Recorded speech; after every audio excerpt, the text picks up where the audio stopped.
Here at home, we've been getting our share of rain. Let's check in with Brooke Silverrain for a look at what we'll have today, Brooke. Thank you, Ron. And that rain is really starting to come down over in Jensen Beach. We could barely even see the water, the clouds earlier, though the sunrise. It was actually really pretty. I posted a picture of it on my Twitter if you want to check it out.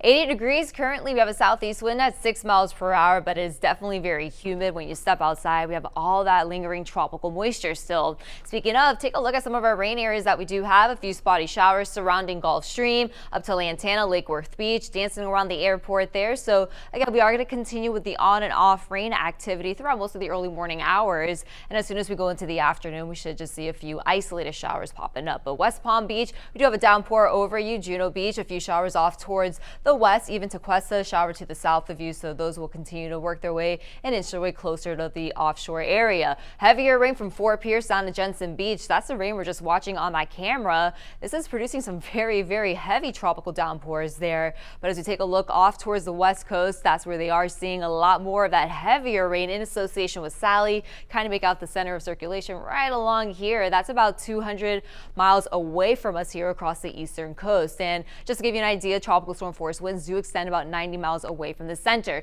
I want to show you something though. This is a healthy looking hurricane. That's Paulette. And then we do have a very lopsided tropical storm Sally rather that could become a hurricane over the next couple of days. But as of the latest advisory, pressure down to 996 millibars. So the hurricane hunters went out there. They found that the storm is a lot stronger. The storm will continue off away from Florida, gearing towards southeast Louisiana, possibly making category 2 landfall eventually with winds up to 100 miles per hour. So they are going to be dealing with a lot of storm surge, a lot of heavy rain, especially since this is all going to be the onshore wind. So this part, even most of the panhandle of Florida, will be feeling the effects from Sally. So let's take a look from Sally's path. That's going to continue away from us. And as it does pull away, we do expect to see much drier and better conditions along southeast Florida. But let's take a look. A lot of heavy rain, as I mentioned, is a very lopsided storm. So they're going to be pounded by this Monday all the way to Tuesday, Wednesday. So they do expect to see a lot of flooding. Possibly up to a foot of rain is expected also along the southeastern Louisiana coast.